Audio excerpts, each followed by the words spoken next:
Hi guys, so in this video I am going to cover a company called Aavas Financials. ठीक है, so we will start the Q4 FY25 का जो earning season है उसके जो sector है that is into your housing finance sector. ठीक है, अभी हाउसिंग फाइनेंस में देयर आर टू कैटेगरीज. एक हो गया आपका अफोर्डेबल हाउसिंग हो गया एंड प्राइम हाउसिंग में.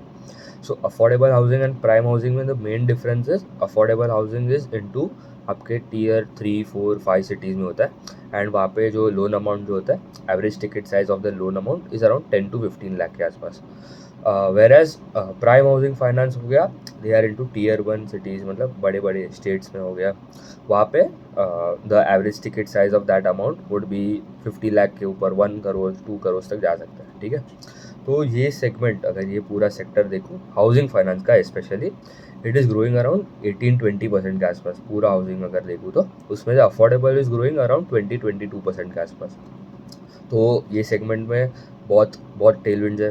All the companies that I will make a video in upcoming few days, उनके जो ग्रोथ नंबर्स आ रहे हैं, द AUM का growth it is very strong. ठीक है, first company will cover is Aavas. ठीक है, आवास फाइनेंशियर्स का AUM size is around 20,000 crore. तो they crossed 20,000 crore in Q4 of FY25. ठीक है, उसके बाद उनका AUM का ग्रोथ तो दैट इज खाली 18% ग्रोथ है.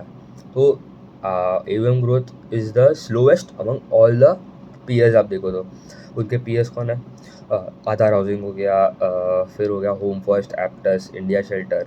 तो ये सब जो कंपनीज है they are the competitors of Aavas financial. Aavas financial का this was the first time जो ग्रोथ था दैट केम लेस देन 20%. मतलब ये पहला क्वार्टर था जहाँ पे उनका ग्रोथ 20% से कम हुआ. तो दैट इज़ अ कंसर्न. ठीक है, फिर डिसबर्समेंट में कितना ग्रोथ आया, खाली 10% के आसपास. तो that is also very very less. ठीक है, उनका एक अभी रिसेंटली एक वो लोग टेक पे बहुत काम कर रहे थे. ठीक है, तो उन्होंने बोला था कि वी विल ग्रो अराउंड 20-25% के आसपास पहले. उसके बाद टेक का काम तो हो गया ख़त्म, बट स्टिल तो मतलब उससे उनका जो टर्न अराउंड टाइम होता है. ठीक है, टर्न अराउंड टाइम क्या होता है basically, if you apply for a loan today, आपको कितने दिन में जो अमाउंट हो गया वो डिस्बर्स आके, मतलब आपका प्रोसेसिंग सब हो गया, आपको डिस्बर्स होता है, मतलब आपको लोन मिल जाता है. तो उनका पहले 10 days था, it has now come to around 7 days के आसपास हो गया turn around time. But turn around time ठीक है, मतलब एफिशिएंसी तो इंप्रूव आ रहा है बट ग्रोथ नहीं आ रहा है. ठीक है, तो वो एक प्रॉब्लम है. फिर पैट में ग्रोथ था अराउंड 17% FY25 वर्सेज FY24. उनके जो मेनली जो सिक्योर्ड है, मतलब 100% जो सिक्योर्ड बुक है, उनके तीन तीन सेगमेंट्स है. AUM का जो अगर देखोगे तो home loan contribute to around 68% of the book. फिर लैप हो गया लोन अगेंस्ट प्रॉपर्टी. ठीक है, मतलब मॉर्गेज लोन जो होता है that is around 13%. And MSME भी मतलब बिजनेस के लिए जो होता है दैट इज़ अराउंड 19%. तो ये तीनों सेगमेंट हो गया. 100% सिक्योर्ड बुक है, तो एसेट क्वालिटी में भी उतना कुछ प्रॉब्लम नहीं होता है जो अभी माइक्रो फाइनेंस में जो प्रॉब्लम हो रहा था, बट वहाँ पे भी अभी इंप्रूवमेंट आ रहा है. ठीक है, उनके they are present in 21 states and उनके जो टोटल ब्रांचेज है that stands at around 397 branches है. दिस पूरे साल में FY25 में दे एडेड अराउंड 30 और ब्रांचेस. तो ब्रांच का ग्रोथ रेट भी अराउंड 7-8% ही है, तो उतना कुछ अच्छा नहीं है. फिर उनका अगर देखूँ तो द यील्ड मतलब the rate at which Aavas will lend to its customers. तो yield was around 13.13% versus 13.18 quarter and quarter. तो यील्ड थोड़ा कम हुआ है. Cost of borrowing was stable था 8.24, लास्ट क्वार्टर भी 8.24. स्प्रेड जो यील्ड माइनस जो कॉस्ट ऑफ बोरिंग जो करते हैं दैट स्टैंड एट 4.89 वर्सेज 4.94. तो मतलब थोड़ा यील्ड कम हुआ, इसीलिए स्प्रेड भी थोड़ा कम हो गया. फिर उनका अगर देखूँ जोग्राफिकल मिक्स में द टॉप दो स्टेट है कहाँ से, मतलब ये राजस्थान से बेस्ड है. राजस्थान से स्टार्ट हुआ था, तो Rajasthan still contribute to around 33% of the AUM. ठीक है, फिर महाराष्ट्र आ गया 20%, गुजरात आ गया 12%. तो ये तीन स्टेट मिला के 50-60-65% के आसपास का उनका लोन बुक का मतलब मिक्स हो गया. तो 3 मेजर स्टेट्स में कॉन्सेंट्रेशन वहाँ पे है. तो एंड वो भी मतलब it is good as well, मतलब वहाँ पे अच्छा डिमांड भी, अच्छा ग्रोथ भी आ रहा है.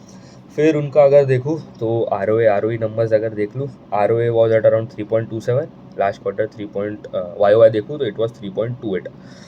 फिर ROE was around 14.12 versus 13.94 YOY. तो ROE का नंबर तो ऊपर जा रहा है, तो that is a good. Asset quality में भी अगर देखूँ तो GNPA stand at 1.08 versus 1.14 quarter and quarter, तो कम हुआ है.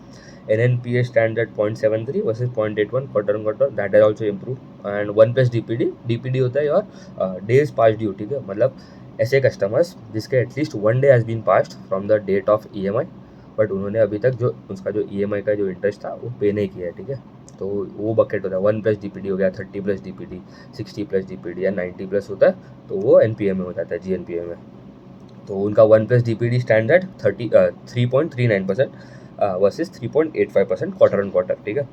क्रेडिट कॉस्ट भी बहुत बहुत कम था, तो दैट इज भी पूरा सिक्योर्ड बुक है, ठीक है। आप अभी माइक्रो फाइनेंस में देखो तो सबका क्रेडिट कॉस्ट 5, 6, 7% के आसपास जा रहा है, बट इनका इट इज़ जस्ट 0.15%, क्योंकि पूरा बुक सिक्योर्ड है। एंड द पर्सन जो होगा, जो जिसको जो भी कस्टमर जो होगा, it will be the last person to default on a home loan, ठीक है।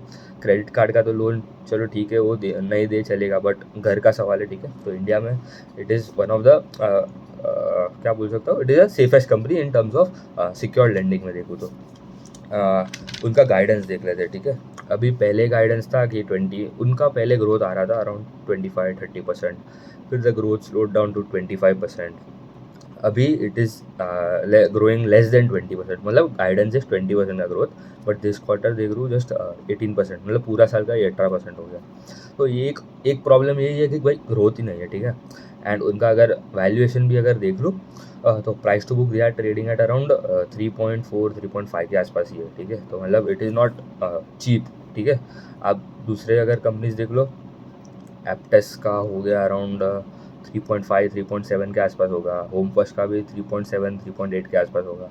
India shelter the fastest growing player, उनका भी अराउंड 3.5 के 3.5 का प्राइस टू बुक है, ठीक है। तो मतलब इंडिया शेल्टर तो डबल रेट से ग्रो कर रहे हैं, उनका ग्रोथ आ रहा है 35%, एंड आवास इज ग्रोइंग एट अराउंड 18%, ठीक है। AUM का ग्रोथ देख रहा हूँ। एसेट क्वालिटी में तो कोई प्रॉब्लम नहीं, ROE का नंबर भी ऊपर जाए, बट ग्रोथ नहीं है, मतलब उतना ग्रोथ नहीं है कंपेयर टू उनके कॉम्पिटिटर्स भी देखो तो गाइडेंस क्या है, 20% का लोन बुक का ग्रोथ आएगा फॉर FY26।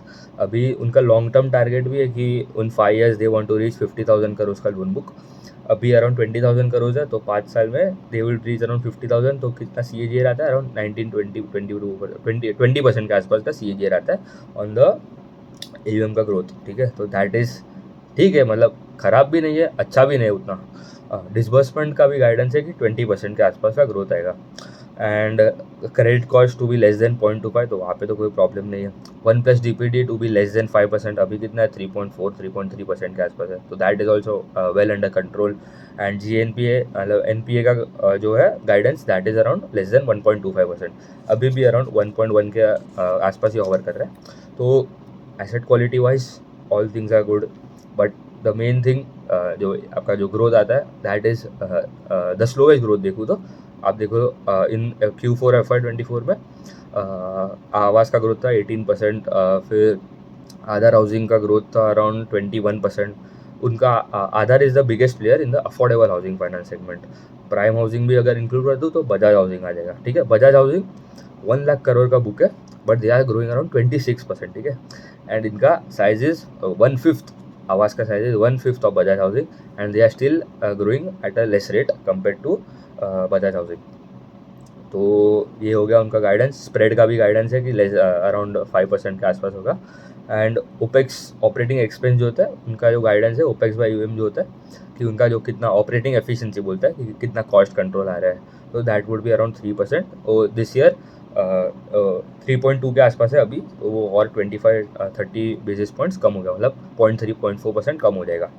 तो ये हो गया Aavas finance. In the next video we will talk about Aadhar, उसके बाद जो अच्छे अच्छे ग्रोथ वाले कंपनीज है, लाइक आपका देखो home First, Aptus, India shelter and Bajaj housing भी है, बट उनका तो मतलब वैल्यूएशन इज अ कंसर्न, ठीक है। उतने रखते, थैंक यू।